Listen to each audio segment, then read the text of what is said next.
Hey y'all, welcome to Llama Mama, a podcast about loom knitting. Thank you all so much for joining me today, and I'd like to say a great big thank you to my subscribers, the new ones and the ones who've hung in here with me for a while. I really appreciate it.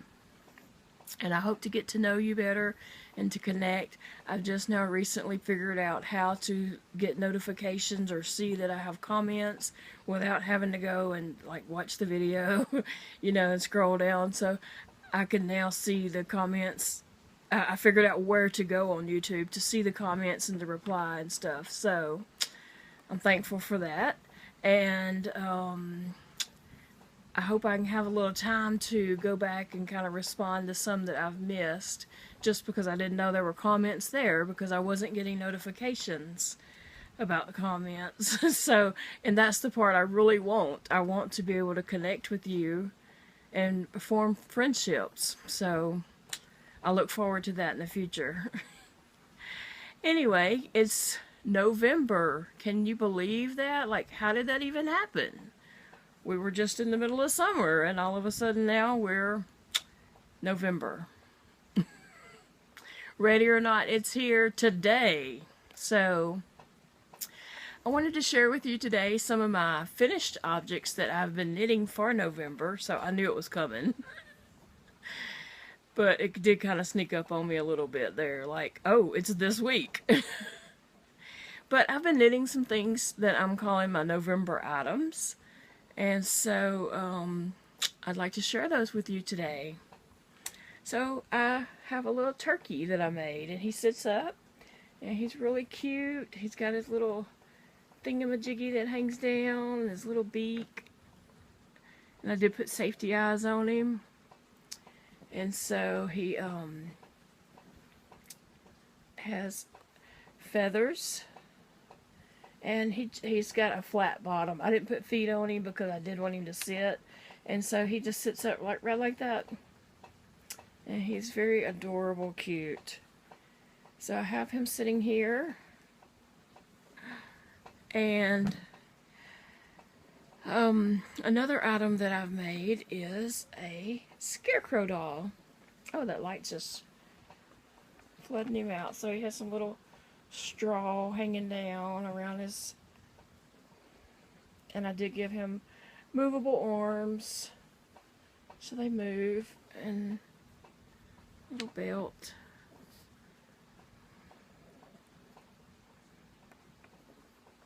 So he's a sweet little doll.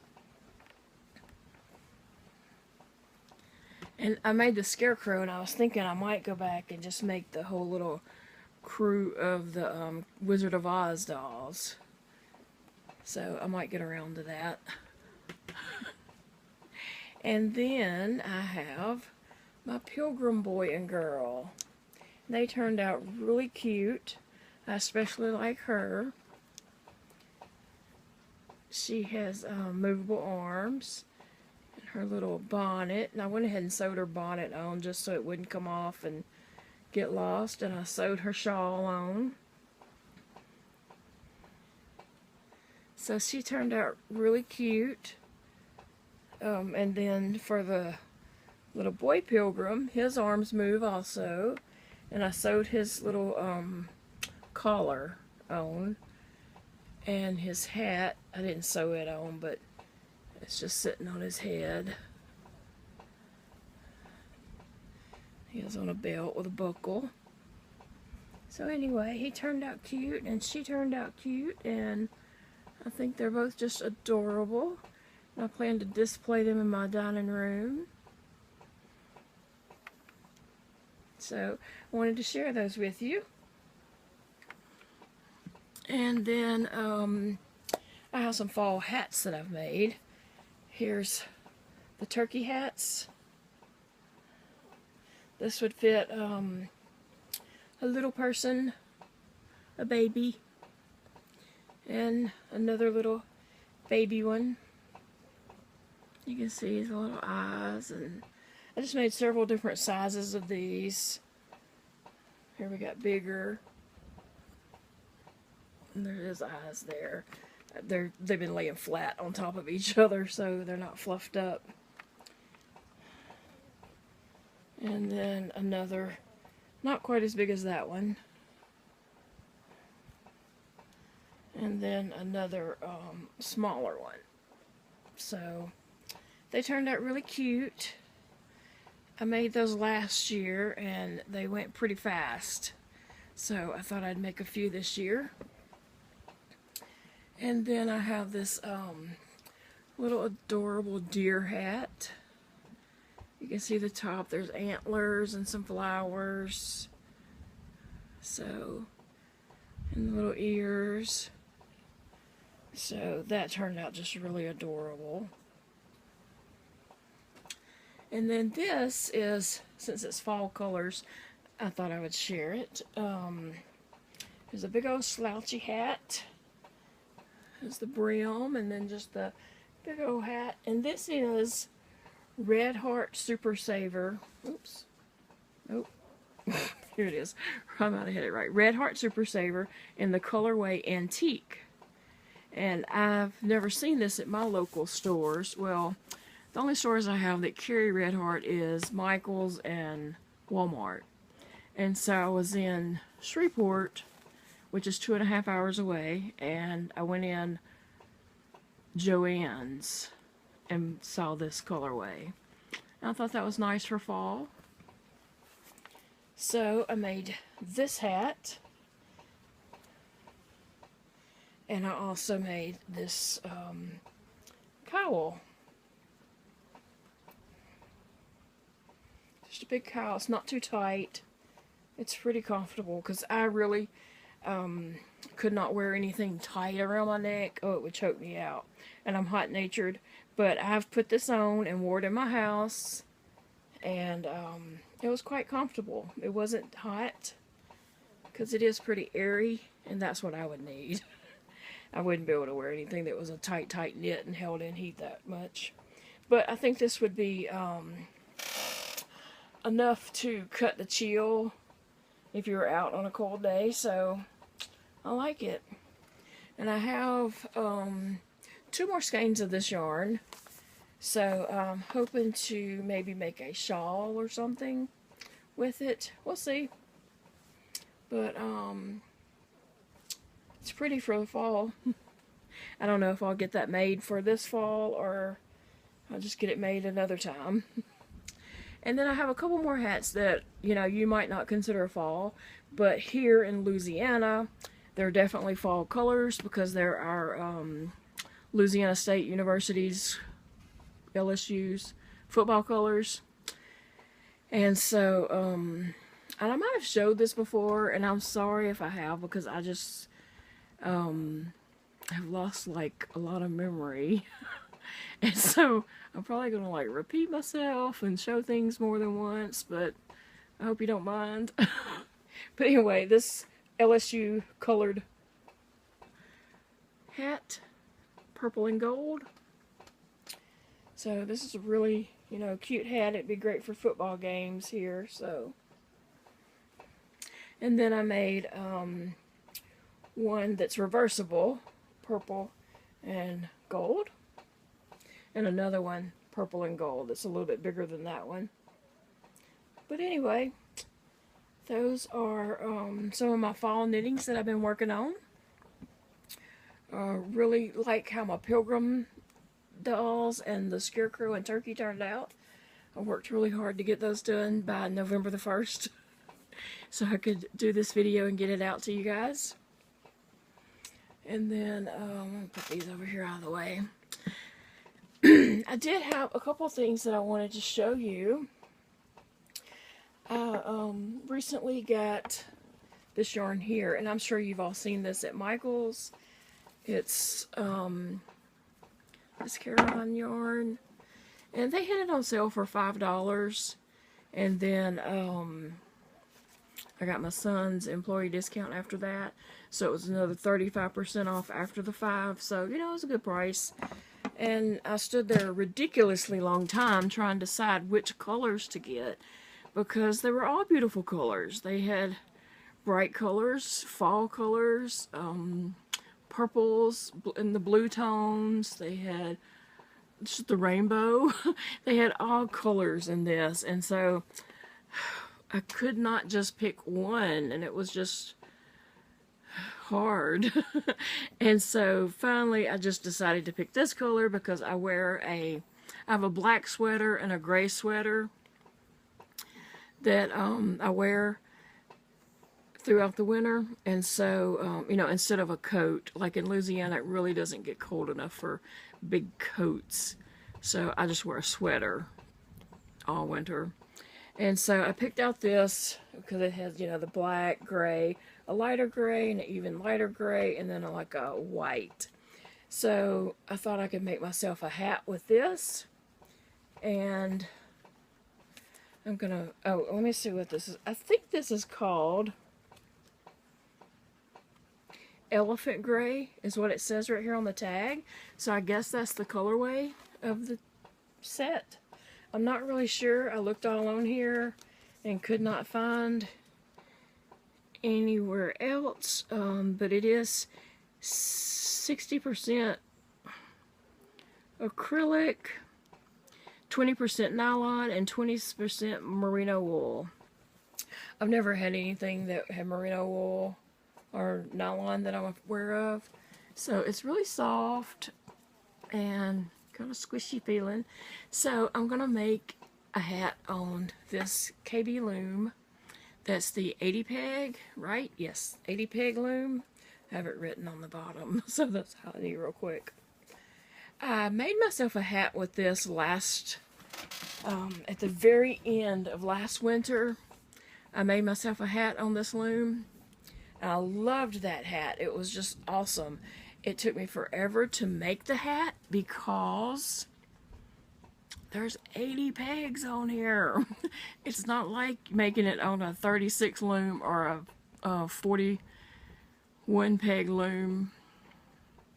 It's 80 pegs. It takes forever. And then, you know, after you go around 10 times trying to make the brim, it seems like it's more like 800 pegs. So I'd get bored with it quickly and just push it to the side. And then I'd work on it a little more in between projects and push it to the side. But I loved the hat that it came off, you know, that came off of this loom. But I lost the hat. In March this past year, we had flooding to come up, and we had to leave our home. Like in the March 2 years before that, our home flooded completely and we lost everything. So this past year, when the water started coming up, you can imagine we kind of freaked out. And as the water was getting closer and closer to our home, we was like, okay, you know, we might not be able to get back home tomorrow when we leave the house. So everybody took off work and we just packed our house up and moved for, I don't know how long we were gone, a few weeks. And the water did not get in the house. It kept rising, and then it receded and went back down. And so we were very thankful for that. But anyway, I had made myself a hat on this loom, and sometime during that, I was wearing that hat while we were living somewhere else, and I lost the hat. I don't know if I lost it at the laundromat, or I thought for sure it was in my husband's truck, and I kept saying, y'all go look in his truck. And everybody'd say, we can't find it. So I went and looked myself one day and never found the hat. So I don't know what happened to that hat. And I want to make myself another one in the same colors as that. It was an I Love This Yarn colorway. But anyway, so I'm going to use this loom to make a hat with these. I think I'm going to start with white around the face, the brim, and then go up to the black. I think that's what I'll do. So I think I'd like to have the white next to my face. I don't know. What do you guys think? Tell me in the comments. White next to the face or black next to the face? And like I said, I'll be wearing either a black or a gray sweater. So why don't you tell me in the comments what you think would look best. Start with white or gray. So another thing that I'm happy that I just got is, and let me just say this, the only stitch markers that I have are, oh, I don't even have a colored one. All I have is these. I have a couple of green ones and orange ones, and then a few of these little clear plastic safety pin looking stitch markers. That's the only stitch markers I have. And you know, I see everyone with really cute, adorable stitch markers, and I just never had any. And I've been using these, which these work good. You know, I'm not complaining. They work. But I wanted something cute. Excuse me, let me get more comfortable in my chair. I wanted something cute, and so when my son took me to Michael's the other night to get out of the house since I had cabin fever, I had gotten some yarn, and then I was just walking around. He was talking to someone, and so I was just kind of walking around, and I saw these cute little balls, and they look like they have thread on them, some kind of thread, so I'm just pretending it's a yarn ball. I know that it's not. But anyway, it was a package of 6 of them, and then I'm dropping them, I can't pick them all up. And then I bought these alligator, I'll show you one at a time because I can't pick them up. I bought these alligator clippy things, and then I got my son Elijah to fix them for me. So isn't that cute? They look like little little balls of yarn to me, but you know, I realize that's a thread. So my very first stitch markers.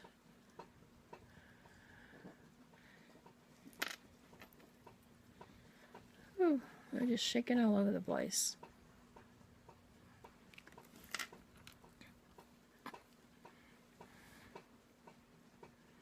So they're really cute, and I was happy to get these and use them when I'm counting. Like if I gotta make 30 rows on something, I'll make the 10 rows and then put a stitch marker, and then I'll make 10 more rows and move my stitch marker up, and then 10 more rows, and I'll move my, you know, stitch marker on up to that, and then I know I have 30 rows, so I don't have to keep counting, because sometimes as I'm, you know, going my rows, I'll like a little mark, you know, to say that I did that row 1, row 2, row 3, row 4, you know, but sometimes I just keep looming and I forget to make a mark, and so I'm always like recounting just to make sure my rows match up to my marks. And so, you know, like if I'll count those rows over and over and over. But if I put a stitch marker, I don't have to count those 10 again, because I know that's on row 10. So I can count up from there and not count the same rows over and over and over.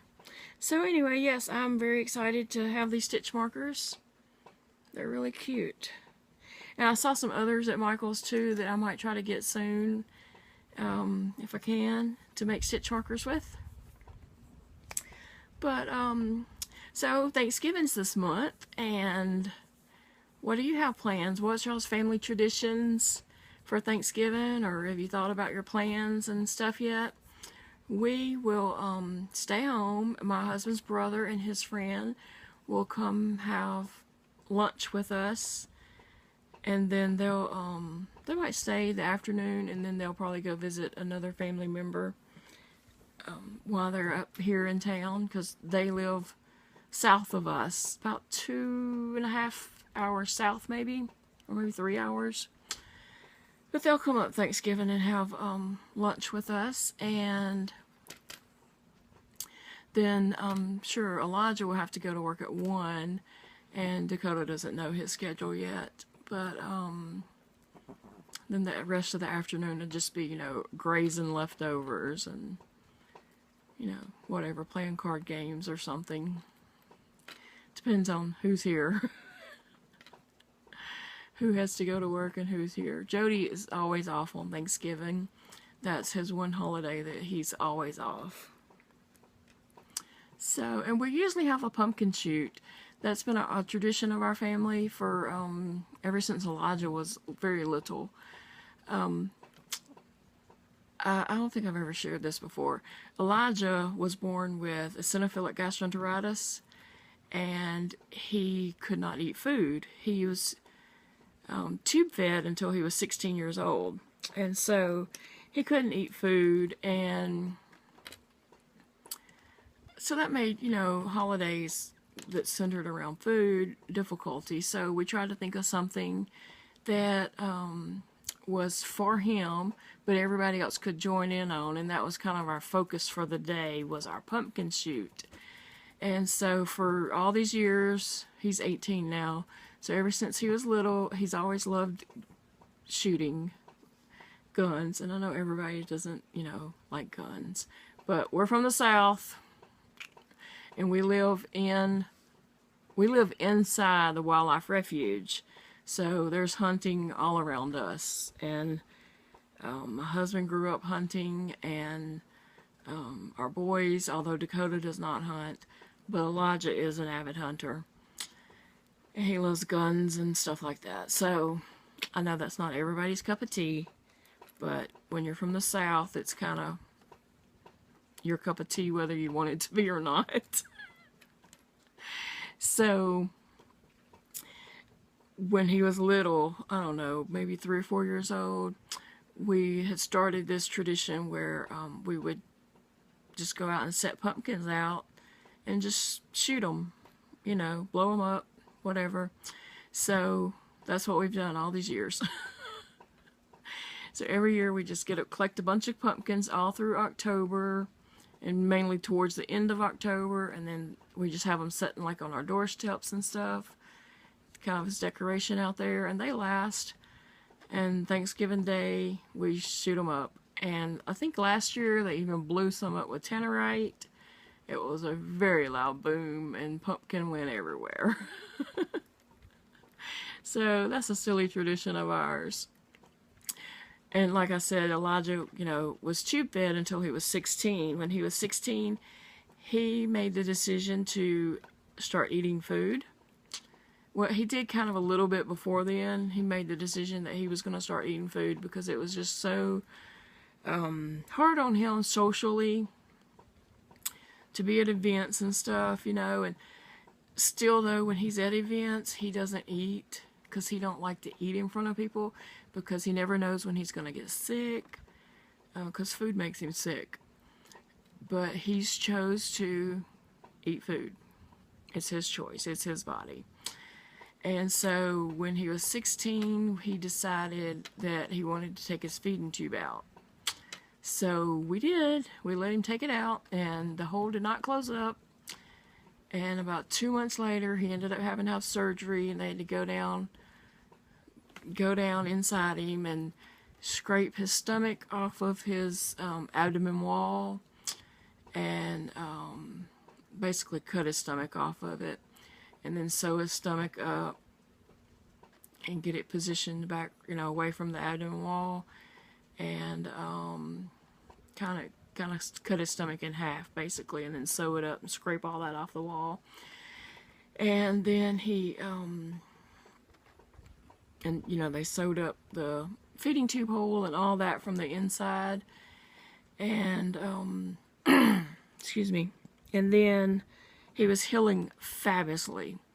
And then one day I went to my Shreveport appointment for my infusion, and on the way home I called to check on him. He was here, and my oldest son was here, and he said Elijah didn't feel good. He said he felt like he might have had a little fever, and I was like, well, we're almost home. So when we got here, his stomach was bleeding. It was tearing open, and it was just, blood was coming out of it. So we just rushed him onto the ER, and they had to just cut him open and let that just heal from the inside out. Thankfully, my husband can do that kind of stuff. So he packed it every day and took care of it, and it healed up But anyway, so Elijah eats food now. Food makes him sick, and so when he's in,